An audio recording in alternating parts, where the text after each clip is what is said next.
तख्त मेरा है और दीवान भी। बाकी जिहाद और शिकार तुम्हारा होगा।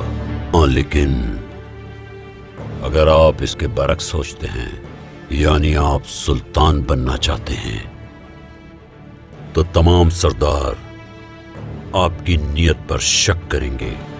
मैं तुम्हें कुचल के आगे बढ़ूंगा।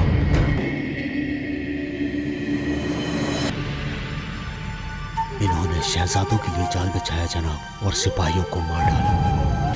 काश के ये फैसला न लिया होता मैंने, तो तुम्हारी ये पेशकश कबूल भी कर लेता, मगर शिकार भी मेरा और दीवान भी मेरा। और अगर तुम बाज नहीं आए तो तुम्हारा सर उतार दिया जाएगा।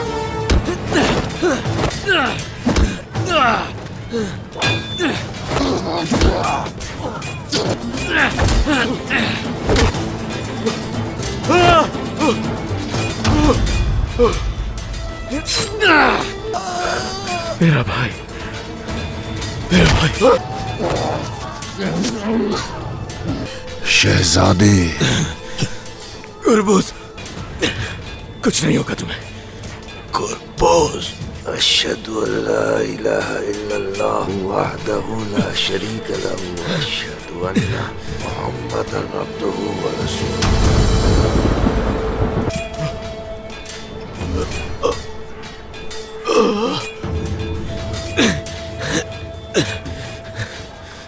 इन्ना लिल्लाहि व इन्ना इलैहि राजिऊन।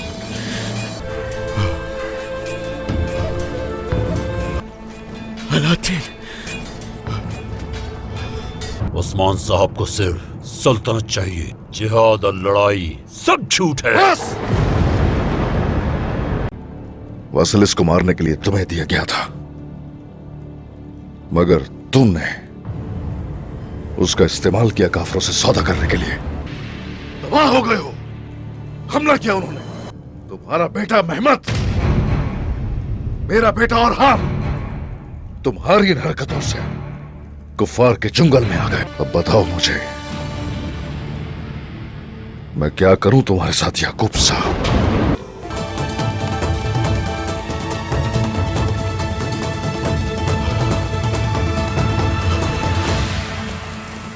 आ गए हमारे सामने, हमला किया और जंगल में चले गए।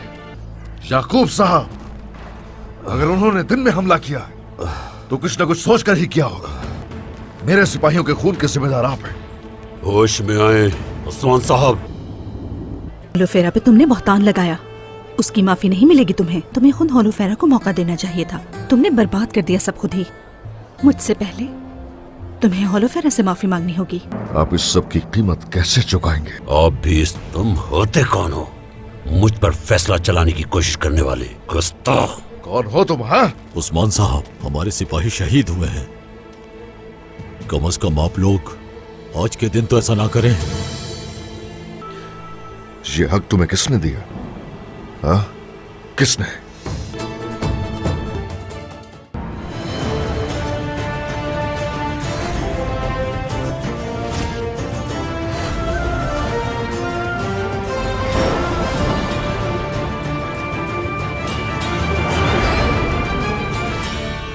अस्सलाम वालेकुम नाजरीन, इस एपिसोड के आगाज में हम देखेंगे कि शहजादी मारिया को जब कोनिया की जानब ले जाया जा रहा होता है तो मंगोल सिपाही एक जगह पर अपना पड़ाव डाले होते हैं और आराम कर रहे होते हैं और एक मंगोल सिपाही शहजादी मारिया के लिए खाना लेकर आता है। शहजादी मारिया उस खाने को लेकर एक छोटे से खेमे में रवाना हो जाती है और वहाँ बैठकर खाना खाने लग जाती है कि इसी दौरान बाइंदर साहब और कुछ काई सिपाही वहाँ पर पहुँच जाते हैं और दूर से मंगोल सिपाहियों को देखते हैं जो कि सब बैठे आराम कर रहे होते हैं। बाइंदर कहता है, हम इन कुत्तों को बगैर देखे शहजादी को ले जाएंगे, किसी को पता नहीं चलेगा कि हम इसके पीछे हैं, चलो। और फिर बाइंदर साहब और काई सिपाही आहिस्ता आहिस्ता उस खेमे की जानब बढ़ते हैं और पीछे से आकर अपने खंजर के जरिए उस खेमे को फाड़ डालते हैं। बाइंदर कहता है, शहजादी। बाइंदर को देखकर शहजादी बहुत खुश होती है। बाइंदर कहता है, मैं आपको इन कुत्तों के हाथ से बचाने आया हूँ, चलो। और इस तरह बाइंदर साहब शहजादी को लेकर वहाँ से जंगल में दूसरी जानब भाग जाते हैं और जैसे ही वो थोड़ा दूर जाते हैं कितने में ही रोमी जलाद और उसके सिपाही अपने घोड़े भगाते हुए आ जाते हैं और एकदम उन मंगोल सिपाहियों पर हमलावर हो जाते हैं और अपने तीरों की बरसात उन पर करना शुरू कर देते हैं। ये सब देखकर एक काई सिपाही बाइंदर से पूछता है, ये कौन है बाइंदर साहब? तो बाइंदर कहता है, जाहिर है शहजादी का ताकुब करने वाले दूसरे लोग भी हैं, ये जानने का वक्त नहीं है कि वो कौन है, चलो। और फिर बाइंदर शहजादी मारिया को लेकर वहां से रवाना हो जाता है। तो इधर रोमी जलाद बहुत ही जल्द तमाम मंगोल सिपाहियों को मार डालता है जो कि खुद शहजादी मारिया को मारने आया होता है। और फिर वो एक जख्मी मंगोल सिपाही के पास आता है और उससे कहता है, शहजादी मारिया कहाँ है? तो वो मंगोल बताता है कि खेमे में। तो इमरान तेगन जैसे ही उस खेमे को देखता है जो कि दूसरी जानब से फटा हुआ होता है, यह देखकर उसे निहायत गुस्सा आता है और कहता है, उस्मान। और फिर उसका आदमी पूछता, अब हम क्या करेंगे? तो इमरान तेगन कहता है, मैंने मंसूबा बदल दिया है, फौरन शहनशाह को खबर भेज दो, उसे बताओ कि उस्मान ने उसकी अकलौती बेटी शहजादी मारिया को कत्ल कर दिया है। तो उसका सिपाही कहता है, ठीक है, और वहां से रवाना हो जाता है। जबकि इधर बाइंदर साहब जैसे शहजादी मारिया को बचाकर घोड़ों के पास लेकर आते हैं तो बाइंदर शहजादी से कहता है, जंगजू तुम्हें तुम्हारे महबूब के पास कोनिया ले जाएंगे, उस्मान साहब ने सब कुछ तैयार कर रखा है। यह सुनकर शहजादी बहुत खुश होती है और कहती है, मैं आपकी मशकूर हूँ, खुदा आपकी हिफाजत करे और उस्मान साहब को मजीद ताकत दे। तो बाइंदर कहता है, इंशाल्लाह। और फिर बाइंदर सिपाहियों से कहता है, सिपाहियों शहजादी के पीछे वाजिया तौर पर दूसरे लोग भी हैं, अच्छी तरह से आंखें खुली रखना। तो सिपाही कहते हैं, जो हुक्म हजूर। और फिर शहजादी खुशी खुशी कोनिया की जानब रवाना हो जाती है। और फिर पीछे से बाइंदर साहब एक सिपाही से कहते हैं, मेरी तरफ देखो, उस्मान साहब को फौरन खबर भेजो और इन्हें बताओ कि हमने शहजादी को बाहिफाजत वहां से निकाल लिया है। तो वो कहता है, ठीक है, और वहां से रवाना हो जाता है। और फिर बाइंदर काराली से कहता है, काराली हम एतरानोस जाएंगे, चलो। और फिर बाइंदर साहब एतरानोस किले की जानब रवाना हो जाते हैं।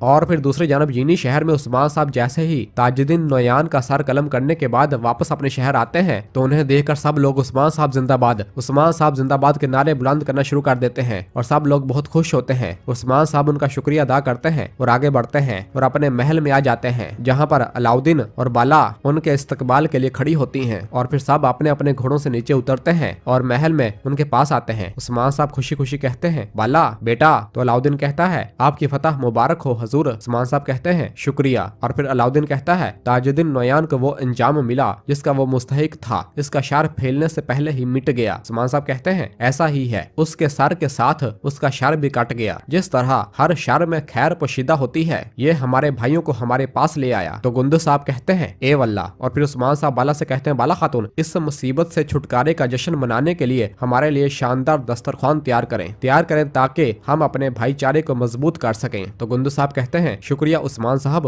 वो कुत्ता ताजुद्दीन नोयान मर गया जिसने हमारे इत्तेहाद को रोका था। अब से हम मुतहद और मावन रहेंगे। उस्मान साहब कहते हैं, अल्लाह के हुक्म से हम मुतहद रहेंगे। और फिर आयशा खातून कहती है, इस कुत्ते की मौत से सिर्फ काई ही नहीं बल्कि सारे लोगों को सुकून मिलेगा। उस्मान साहब कहते हैं, बिल्कुल, अल्लाह का शुक्र है। और फिर कहते हैं, चलें तशरीफ लाएं। और सब महल के अंदर रवाना हो जाते हैं। और फिर अगले मंजर में दिखाया जाता है कि उस्मान साहब गुंदू साहब के रूबरू एक नक्शा खोले उसे देख रहे होते हैं और गुंदू साहब को बता रहे होते हैं, अब मगरब में हमारी जमीनें जरखेज, महफूज और पानी के करीब हैं, इसलिए आप और आपका कबीला इस इलाके में आबाद हो सकता है। तो गुंदू साहब कहते हैं, नहीं उस्मान साहब, मैं जानता हूँ कि आप मेरी हिफाजत करना चाहते हैं, लेकिन मैं इसकी कीमत अदा करना चाहता हूँ। मैं मशरक में वाक़े सरहदी इलाकों की दरख्वास्त करूंगा। अगर मंगोल आए तो इनका पहला सामना मुझसे होगा। इस पर उस्मान साहब कहते हैं, नहीं, आपको कोई कीमत अदा करने की जरूरत नहीं है। भाई अपने भाई पर बोझ नहीं होता। अगर आप चाहो तो इस इलाके में आबाद हो सकते हो, लेकिन मैं चाहता हूँ कि आप लोग यीनी शहर के करीब मेरे साथ रहो। तो गुंदू साहब कहते हैं, जैसे आपकी मर्जी उस्मान साहब, अब बताएं अगली जंग कब होगी, क्योंकि जहाद कभी खत्म नहीं होता। तो उस्मान साहब कहते हैं, हमारा मकसद हमेशा वाज़ेह है। एक तरफ हमारा हदफ बोरसा है और दूसरी तरफ एजनीक। दुश्मन हमें इन दो शहरों पर कब्जा करने से रोकने के लिए हर मुमकिन कोशिश करेगा, लेकिन इंशाल्लाह हमारे ये ख्वाब हकीकत बन जाएंगे। पूरी दुनिया पर हुक्मरानी का रास्ता बोरसा से गुजरता है। एक तवील वक्त से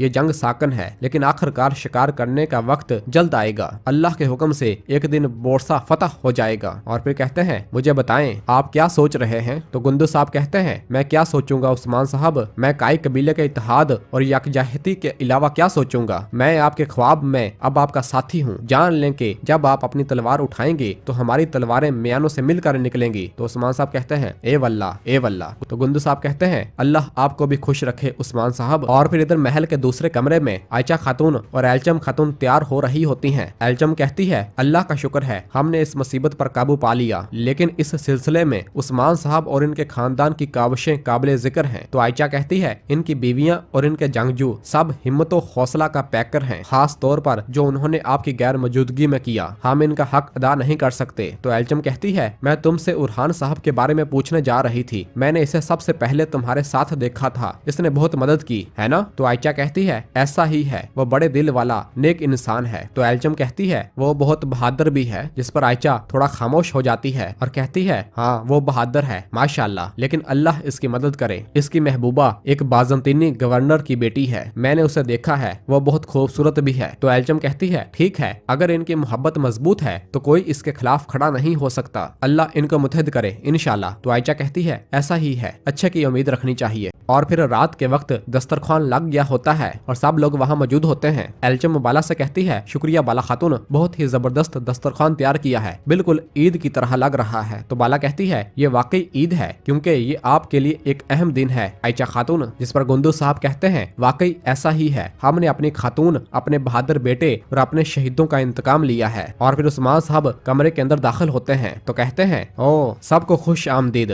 और फिर अपनी बेटी फातिमा से कहते हैं फातिमा खातून देखो अब यहाँ कौन है। कितने में ही मलहून खातून भी पीछे से कमरे के अंदर दाखिल हो जाती है। मलहून को देखकर फातिमा और बाकी सब बहुत ज्यादा खुश हो जाते हैं। मलहून आकर कहती है शाम में बखैर। तो फातिमा भागती हुई अपनी माँ के पास आती है और उसके गले लगती है और पूछती है क्या आप अभी तक नहीं गई। तो मलहून कहती है मैंने एक अहम फरीजे के लिए अपना सफर मुलतवी कर दिया। और फिर इसी दौरान अलाउद्दीन भी भागता हुआ कमरे के अंदर दाखिल होता है, जो कि परेशान लग रहा होता है। और फिर उरहान भी अपनी वालदा मलहून के गले मिलता है और उसे खुश आमदीद करता है, लेकिन अलाउद्दीन मुसलसल परेशान नजर आ रहा होता है। बाला जब उसे देखती है तो पूछती है तुम कहाँ थे, मुसलसल गायब रहते हो। तो अलाउद्दीन खामोश रहता है और कोई जवाब नहीं देता। और फिर उस्मान साहब कहते हैं चलें आ जाएं फिर, और सब लोग खाने के दस्तरखान पर बैठ जाते हैं। और फिर उस्मान साहब कहते हैं एक बार फिर खुश आमदीद गुंदू साहब, हमने दुश्मन को शिकस्त दी और आप आजाद हो गए, बताएं आपका कबीला कब आएगा। तो गुंदू साहब कहते हैं अल्लाह ने चाहा तो वो जल्द अज जल्द यहाँ पहुँच जाएंगे उस्मान साहब, फिर ये काई के लिए वाकई ईद हो गई और ख्वाब हकीकत बन जाएगा, क्योंकि काई दोबारा मुतहद हो जाएंगे। तो उस्मान साहब कहते हैं इंशाल्लाह, हाँ अब से हम मुतहद रहेंगे, अब से हम एक बड़ा खानदान बनेंगे, लिहाजा